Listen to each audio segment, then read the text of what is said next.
একবার ভাবুন তো, এমন একজন মানুষের কথা যার নামটা শুনলে আমাদের মাথায় আসে মৃত্যুর ছবি। কিন্তু অদ্ভুত ব্যাপার হলো, তিনি তার সারাটা জীবন উৎসর্গ করেছিলেন মানুষের জীবন বাঁচানোর কাজই। তার হাতে কোনো ধারালো অস্ত্র ছিল না, ছিল শুধু রোগীর বুকের ধুকপুকানি শোনার একটা যন্ত্র।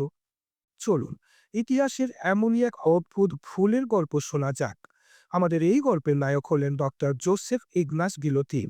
আর সময়টা ফরাসি বিপ্লবের ঠিক আগের উত্তাল ফ্রান্স, এমন একটা সমাজ যা কিনা বৈষম্যের গভীরে ডুবেছিল। সেই সময়টাতে ফ্রান্সে বিচার ব্যবস্থা এতটাই অদ্ভুত ছিল যে কিভাবে কারোর মৃত্যুদণ্ড হবে সেটাও ঠিক হতো তার সামাজিক মর্যাদা দেখে। মানে, অভিজাত হলে তরবারির এক কোপে, আড়ালে আবদালে সম্মানজনক মৃত্যু, আর সাধারণ মানুষ হলে সবার সামনে এক কষ্টদায়ক অসম্মানের ফাঁসি। ভাবা যায়, আইনের চোখেও মানুষ সমান ছিল না, এমনকি মৃত্যুর সময়টা তো। ঠিক এমনই এক বৈষম্যের পৃথিবীতে জন্মেছিলেন ডক্টর গিলোতিন। কিন্তু সবকিছুই বদলে যাবার অপেক্ষায় ছিল। চলে এলো 1789 সাল। জ্বলে উঠল ফরাসি বিপ্লবের আগুন। আর সেই আগুনের ধেয় ডক্টর গিলোতিনের ভাগ্যটাকেও চিরদিনের জন্য পাল্টে দিল। একজন সাদামাটা ডাক্তার থেকে তিনি হয়ে উঠলেন একজন রাজনীতিবিদ। ফ্রান্সের বিপ্লবী সরকার, মানে সেই উত্তাল জাতীয় পরিষদে দাঁড়িয়ে ডক্টর গিলোটিন এমন একটা প্রস্তাব রাখলেন যা সবাইকে চমকে দিল। চারপাশে তখন তুমুল হট্টগোল, পুরনো সব নিয়মকানুন ভাঙা হচ্ছে, নতুন আইন তৈরি হচ্ছে। এর মধ্যেই তিনি বললেন, যদি রাষ্ট্রকে মৃত্যুদণ্ড দিতেই হয়, তাহলে সেই পদ্ধতিটা সবার জন্য সমান হওয়া উচিত, যন্ত্রণাহীন আর খুব দ্রুত।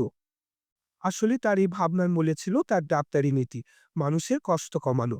তিনি চেয়েছিলেন মৃত্যুদণ্ডের মতো একটা বর্বর প্রথা থেকেও যেন কষ্টটাকে বাদ দেয়া যায়। তার প্রস্তাব ছিল এমন একটা যন্ত্রের, যা বিদ্যুতের গতিতে নেমে আসবে, মাথাটা আলাদা হয়ে যাবে, রক্ত ঝরবে, কিন্তু মানুষটা এক মুহূর্তের জন্য কষ্ট পাবে না।